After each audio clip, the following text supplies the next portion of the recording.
Hey, we're Mika and Joe, a married couple from South Jersey, showing you the real side of travel. From Iceland to the UAE, we break down every detail, planning, budgets, and what it actually costs. No hype, no BS, just honest, transparent travel. Follow us at MJ Travels 856 and travel smarter with us. Thank you for watching. Well, welcome back to MJ Travels. Today we are going to go over the island of Crete, right? Yes. Which we were there as part of the cruise. It's part of the series that we're doing with our 10-night Greek cruise. This will be the second video and the first stop.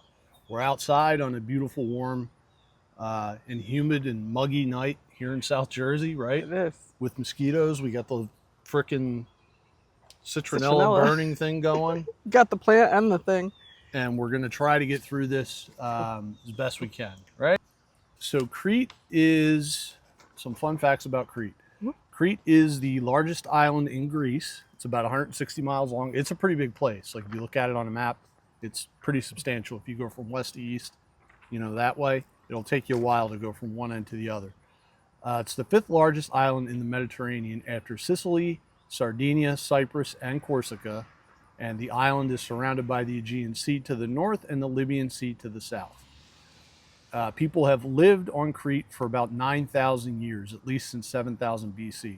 It was the center of the Minoan civilization, which is the oldest advanced civilization in Europe. Population, there's about 620,000 people that live on the island year-round, which is a lot compared to some of the other islands. The population is overwhelmingly ethnically Greek with a strong regional identity and pride. The Cretan dialect of Greek has unique words and sounds not found elsewhere in Greece. Crete has more than 300 sunny days a year, but the day that we were there, yeah, the day we were there was not sunny. It was rainy. Unfortunately, we brought our rain gear because it was pouring. Yeah, it poured a couple of times that we were there. You'll see as we go on, I'll put video in and you'll see that it was pretty rainy. So on Crete, the capital, I guess, is where we went. Hania is the capital city of Greece, and that's where you kind of dock in a cruise ship. And it's a little ways away. How long of a ride was it? It wasn't that bad. Maybe 10, 15 minutes. 10, 15 minutes, yeah. They had buses for us to get on that would take us basically into the center of town, underneath this really pretty and old clock tower. And so the overall kind of vibe of the island was really laid back, really definitely like a vacation spot. The town of Hania itself is like a little town that you would find in a lot of places in Europe. Gift shops, handmade pottery, which we found that store as we were walking. It was a very nice little place. The ladies in the store were very nice. I wrote down the name because, what is it? Mikalis Levanzakis Handmade Ceramics. I'm probably butchering that. It was a nice place. I think they had altogether 4 stores across the island, and they were very nice. They were friendly. We got this set of bowls. We actually got a set of 4. We got a set of 4 matching bowls, but they are actually unique. So they're not exactly the same because they're all painted differently because they're handmade. But these were pretty cool. I like these. And then they had luminaries where you put the little tea light candles in them. I got like a cat for my son, but this is one you can hang it and you put the little tea light in and it glows through. I just thought they were really pretty. Very nice, again, friendly ladies, very helpful. They had all kinds of stuff. Everything for your salt house. And pepper shakers. Yeah, everything for kitchen or everything for your house. You could pretty much get there. They had like stuff to hang on the wall, stuff to hang outside, dinnerware, cooking utensils. They even had like spoon rests, anything. And the good thing is it's all handmade stuff on the island of Crete. It's not like Chinese knockoff kind of knickknacks that you see in a lot of souvenir stores. So really interesting, really cool place. It's good to support local artists and craftspeople whenever you can. It's hard sometimes because, you know, a lot of places that you'll go just won't have it. It'll just be kind of like cheap knickknacks that you know are made. They say it's handmade, but it really isn't. But it really isn't. But this place was definitely handmade. They had a brochure where they make the stuff, the names of the families that made the pottery, and yeah, overall very good experience. Unique souvenirs. So if you're ever in Hania on the island of Crete, stop by and visit. Jewelry places that were nice. You went to Pandora. Yeah, there is a Pandora. Right across from a Mary Jane place. Oh. The Pandora place. But didn't you say that place Yeah, didn't... the Mary Jane on in Greece is, what is it? It's decriminalized, but you're not going to find an establishment that actually sells it. You have to buy it like on the black market, I guess. I mean, I don't know. We probably cut this part out, but yeah. So any of that stuff or any of those stores that you see, you'll especially see them. And what are your other takes about the island? Really pretty waterfront. They had, like, you'll see it on TV and other YouTube videos where they have where the waves are kind of crashing up against the seawall or whatever, and there's restaurants right there. That's Hania. Like a lot of those pictures that you'll see that are just general pictures of Greece, Greek island vacation. It's all shot in this one spot where there's like an outer seawall and kind of a little bit of a protected harbor, and the whole seawall is lined with restaurants. And there's a couple of shops there too, but it's mostly restaurants. And those seats around dinner time in the summer months, from what I understand, really fill up, and it's hard to get a table right there.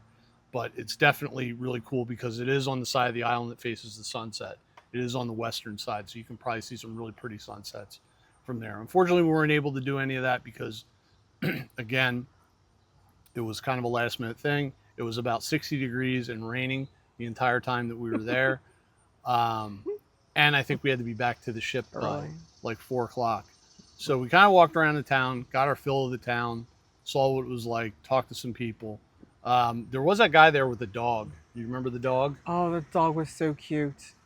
The beggar? Yes. Yes.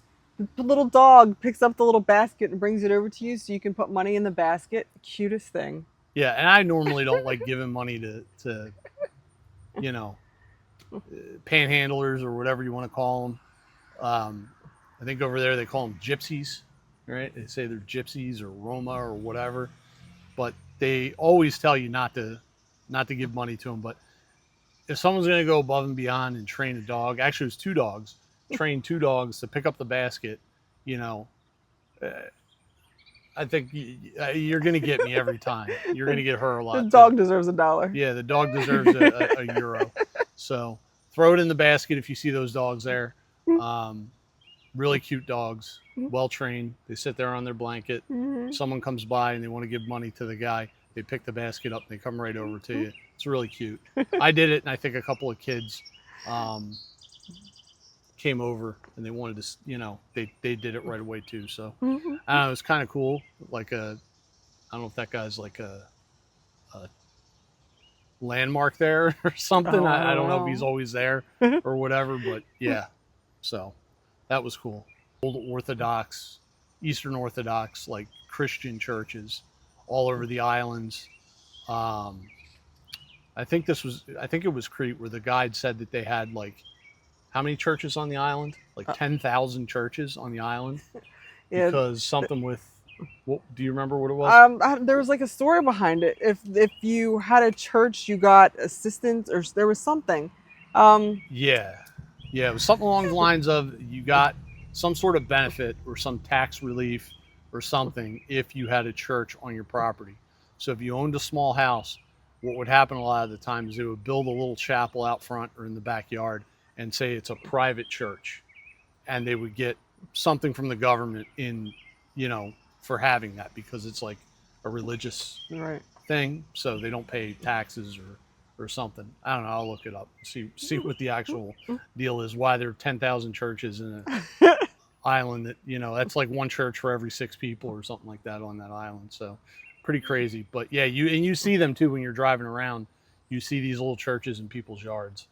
You know, I don't think we got to see too many of them, but they said you do see them in other islands too. If you're on other islands, you will see these tiny little private churches that you can't go into because they're in someone's front yard. So that's interesting. According to Greek mythology, Zeus was born on Crete. Did you know that? I did not know that. Yeah. According to Greek mythology, Zeus was born in a cave on Crete, either in Dikytian or the Idaean cave. I suppose those are places you can go, but we didn't know about that. I didn't know about it until I looked it up after the fact. So, if you're in Crete, you can go see where Zeus is from, right? And the myth of the Minotaur and the Labyrinth, if you've ever heard of that, the Minotaur, the half man, half bull thing with the big battle axe who chases you through the maze, that originates on Crete as well. That's cool. Yeah. Cretans are known for their, like the term Cretan. You didn't know you were calling somebody a Cretan because they were from Crete? Yeah. But they're like renowned for their hospitality and friendliness. Okay. But I don't want to say pop culture because we called it an insult. Yeah, I haven't heard anyone called it Cretan. You Cretan? Forever. But yeah, it's like a negative connotation. But Cretans are very hospitable, nice people. And on the island, like with a lot of places we found in Greece, and especially on the islands, a lot of the people speak English. So if you don't speak any Greek, you'll be fine. Definitely. It won't be any issue. Most of the signs are in English and in Greek. Because again, it's like a tourist spot. So you won't have any problems navigating. Oh, shit.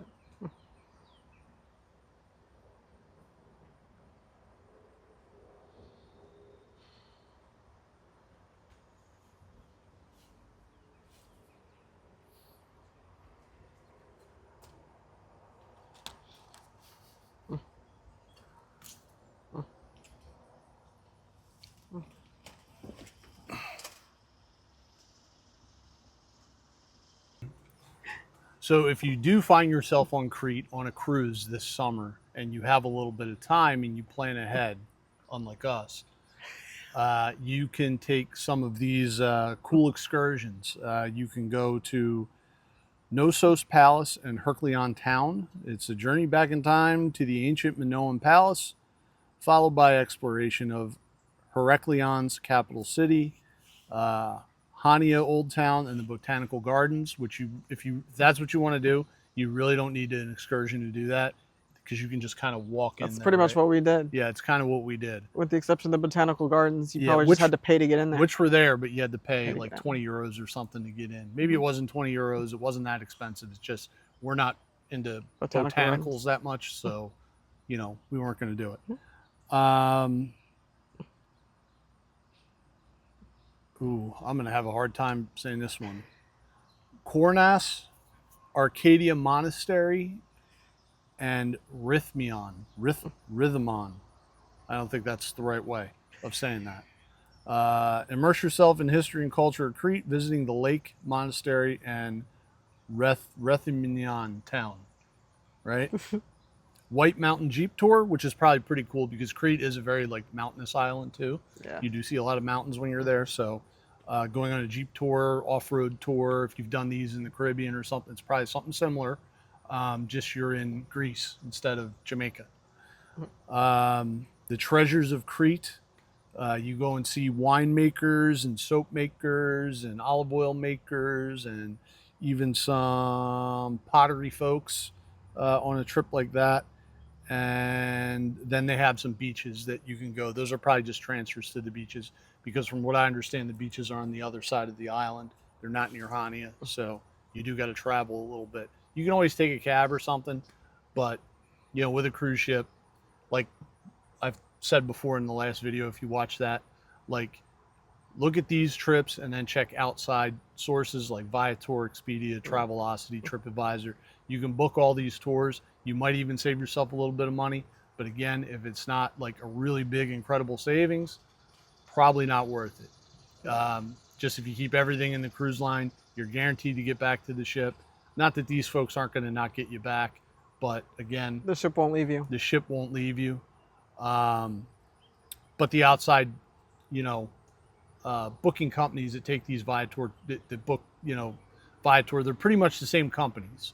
So because you'll book a trip with Viator, you'll go out on your trip. You'll see people from your ship there. They'll be taking the same tour. And in a lot of cases, they paid double what you did. And with a thing like the Botanical Gardens, you'll see people who paid a lot of money to do that, and you just paid the ticket price. So, again, do your research when you're going to these places. If you know, if you're not that kind of person, it's probably going to cost you some money, right? If you're not willing to do the research and you're not looking and you just book whatever the cruise line gives you, you're going to pay a little bit more money in the end. But if you're worried, if you're a nervous Nancy and a little bit of a worrywart about it, just stick with the cruise line, right? Yeah. You're always going to be safe with the cruise line. So, And you'll have a good time either way. so that's probably going to about wrap everything up. Thanks for watching. If you've made it this far, like and comment. Please subscribe. Trying to make this a little bit of a thing.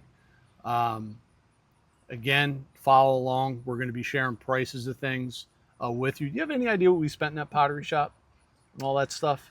Total? I'm not gonna lie, stuff was not very expensive, which I was surprised. Yeah, I thought we were going to pay an arm and a leg for stuff, and it wasn't even like that. No, It was very not at all. affordable. You can get carried away, like us. We got a little bit carried away. Like when we came back, we had to basically have a whole suitcase for all the pottery and handcrafted, you know, kitchenwares that we bought. So, you know, you can get carried away. Yeah. So, and in all these places too, if you find yourself in a similar situation, all these islands always have a luggage store. Always. Yeah. So Yeah. if you need an extra bag or something like that, you know, you're gonna have to bring that We with needed you. it. You can always get an extra bag in town at your next port, or you can even buy them on a cruise ship. They sell them on the cruise ship, but they kill you on But the yeah, cruise they'll ship. be expensive. Yeah, if you buy them in town, they're a lot cheaper. But like Mika said, generally souvenirs and stuff in Greece I found to be pretty cheap. You know, very affordable. Meals are a little bit expensive because you're in the touristy kind of areas, but if you travel off the beaten path a little bit, eat where the locals eat, you'll save yourself some money. So again, thank you for watching, and we'll see you next time.